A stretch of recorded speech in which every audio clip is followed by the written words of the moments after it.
اصلا از این هیئت مدیره چی میشن؟ ای بابا بلکنی که حرفا رو اون شو کارمند و مدیر عامل کنه از فردا صبح دیدیم خود به زندگی دو تا خانواده سر و سامان اینو بدم خوش بود من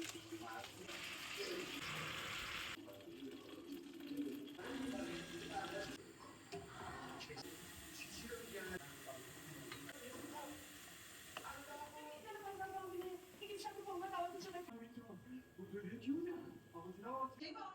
تجارت خوب چیزیه پاشو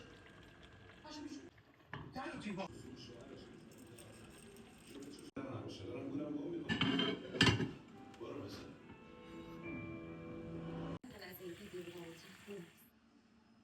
Cemre, اینطوری ادامه پیدا نمیکنه خیلی دشواره تو هر موقعیتی که